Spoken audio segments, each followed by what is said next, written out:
All right, let's take a look at our basic settings in Google Forms. So here's our settings menu, and this, you see the sprocket, that's the universal icon for settings across G Suite for Education. And I have three basic options for settings. So let's look at the general ones first.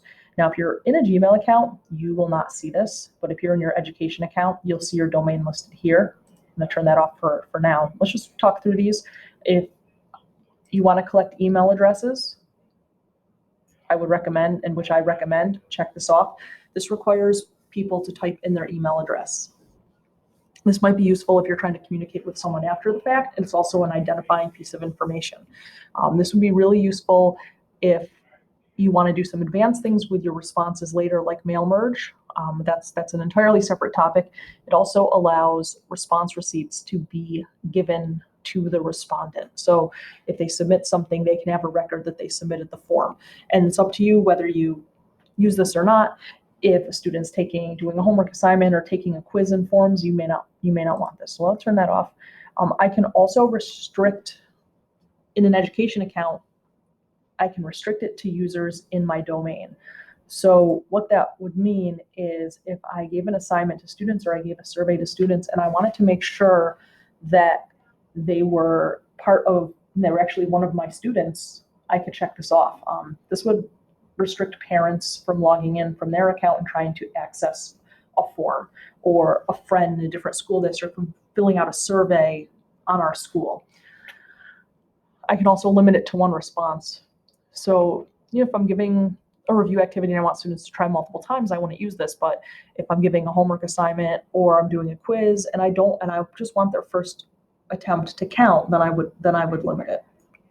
A few other tips: if you're doing something anonymous like a survey, usually you wouldn't want to check all of these off, because if it's truly anonymous, identities can't be disclosed.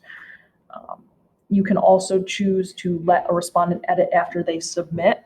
How this would be useful is if you have a student that possibly needs extended time. There's no real way to pick up a form where you left off, but if you allow respondents to edit after they submit, that means that they can come back and pick up where they left off. This would be if you want respondents to see what other people said, and they wouldn't necessarily be able to identify who said it, but you can see this question behind. If I wanted them after to see a chart of, like a pie chart of who picked what color, I could click on this, but usually I would say you would not use this. The presentation tab is pretty simple. Do you want students to see how they're progressing through the quiz? It won't show how many questions are left, but it'll show how close they are to finishing. Do I want the question order shuffled? So if I'm giving an activity in class and I don't want students to be looking at the same question at the same time, I could click on this. And do I want them to see a link to submit another response? I'll turn that off.